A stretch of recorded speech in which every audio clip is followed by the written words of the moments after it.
හැමදාම කන chicken devil එක වෙනස් විදිහට වෙනස් රසකින් හදාගමුද? එහෙනම් එන්නකෝ බලන්න මේක හදාගන්නේ කොහොමද කියලා.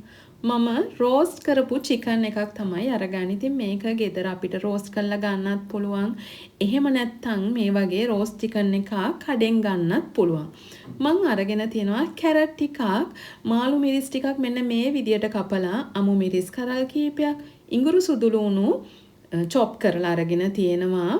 ලූණු ගෙඩියක් දෙකක් විතර අරගෙන තියෙනවා. ඉතින් ලූණු ඔයගොල්ලන්ට කැමති විදිහට කැමති ප්‍රමාණයට අරගන්න පුළුවන්. චිකන් එක අරගෙන ඒක මෙන්න මේ විදිහට අතින් කෑලි වලට කඩා ගන්න ඕනේ. ඉතින් මෙහෙම අතින් කෑලි වලට කඩා ගත්තාම මේක හරි රසට හදා ගන්න පුළුවන්. ගෙදරම චිකන් එකක් රෝස්ට් කරලා ගන්නවා නම් ඕගොල්ලන්ට රෝස්ට් චිකන් එකක් හදාගන්න විදිහත් මං ඉස්සරහට වීඩියෝ එකකින් අරගෙන එන්නම්. ඉතින් මමත් මේ චිකන් එක අරගත්තේ කඩෙන් අරන් තමයි මේ විදියට හදාගන්නේ. පෑන් එකක් ලිපේ තියලා ඒකට තෙල් ටිකක් එකතු කරන්න ඕනේ.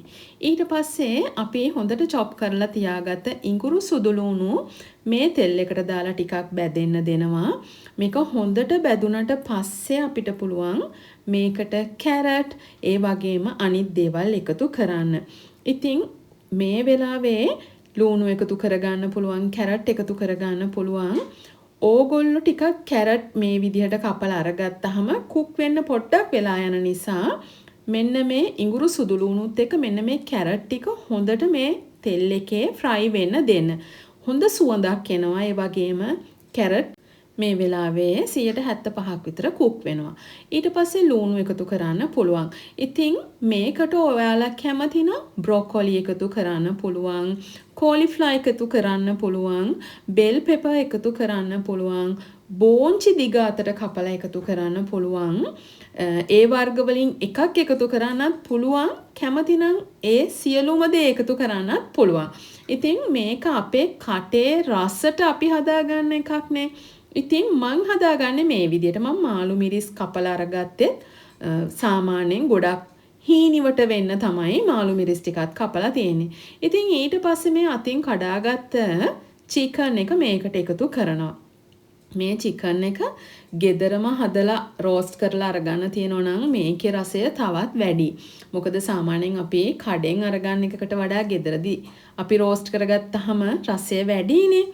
ඊට පස්සේ ඉතින් මම මේකට ටොමැටෝ කෙචප් ටිකක් තමයි එකතු කරන්නේ.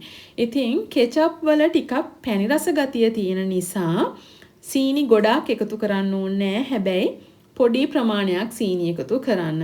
ඒ වගේම තමයි මේකට මම එකතු කරගන්නවා ඔයිස්ටර් සෝස් ටිකක්. ඉතින් ඔයිස්ටර් සෝස් එකෙන් හොඳ රසයක් එනවා. මේකට මම එකතු කරගන්නේ මිරිස් පවුඩර් ටිකක්, ඒ වගේම කෑලි මිරිස් ටිකක්, ඒ වගේම ගම් මිරිස් කුඩු ටිකක්. මේ දේවල් එකතු කරගත්තාම රසට හදාගන්න පුළුවන්. ඉතින් මිරිස් පවුඩර් ටිකක් එකතු කරන්නේ මේකේ තියෙන පාට ලස්සන කරගන්න. මොකද කෑලි මිරිස් එකතු කරාට ලස්සන පාටක් එන්නේ නැහැ. හොඳ සැරක් විතරයි එකතු වෙන්නේ. ඒක නිසා. ඉතින් මේ වෙලාවේ හොඳට මේ දේවල් දාලා මිශ්‍ර කරන්න ඕනේ. ඔයාලා ගාව තියෙනවා නම් මේක හදලා ඉවර වෙනකොට සෙසමි ඔයිල් ටිකක් එකතු කරන්න. ඉතින් ඒක ඇත්තටම අත්‍යවශ්‍ය දෙයක් නෙමේ. තියෙනවා නම් එකතු කරන්න සෙසමි ඔයිල් ටිකක්. මේක ගොඩක් රස කරගන්න පුළුවන් සෙසමි ඔයිල් ටිකක් එකතු කරාම. ඉතින් ගම්මිරිස් එකතු කරන වෙලාවට කෑලි ගම්මිරිස් ටිකක් එකතු කරන්න. ඉතින් මං මේ හැමදේම පියවරෙන් පියවර ඔයාලට කියන්නේ මේක රසටම හදාගන්න ඕන නිසා. ඒ වගේම තමයි ඉතින් මේක කන්න පුළුවන් අපිට බත් එක්ක, ඒ කියන්නේ විශේෂ බතක් එක්ක. සුදු බත් එක්ක කනවට වඩා රයිස් එකක් එක්ක රසයි. ඒ වගේම තමයි පරාටත් එක්ක මේක රසයි. පාන් එක්කත් මේක හරීම රසයි. ඉතින් ඕගොල්ලන්ට පුළුවන් මේ විදියට හදාගත්තාම ඒ වගේ දෙයක් එක්ක මේක කෑමට එකතු කරගන්න. ඒ වගේම තමයි ඉතින් මේක බයිට් එකක් විදිහට ගන්නත් රසම රස කෑමක්. ඉතින් ඩෙවල් එකක් තමයි. නමුත් වෙනස් විදිහකට තමයි මේ ඩෙවල් එක මම හදාගන්නේ. ඉතින් ඇත්තටම මේක මම හදපු රෙසිපි එකක්. ඒ කියන්නේ මට හිතිලා නිකං සාමාන්‍ය විදියට චිකන් එක කන්නේ නැතුව මෙහෙම හදාගත්තොත් රසයි කියලා මට හිතුණා. ඉතින් මම මේ විදියට හැදුවා මේක මාරම රසට තිබ්බා. ඒක නිසා තමයි මම ඔයාලත් එක්කත් මේක ෂෙයා කරගන්නේ. ඉතින් මේක හොඳට මිශ්‍ර කරලා අන්තිමටම අපිට පුළුවන් මෙන්න මේ විදියට ලීක්ස් ගහේ කඳ කොටස එකතු කරන්න. ඉතින් ඔයාලට පුළුවන් ලූණු ගහක් අරගන්න, කියන්නේ ලූණු කොළ ටිකක් මේ විදියට එකතු කරගන්න.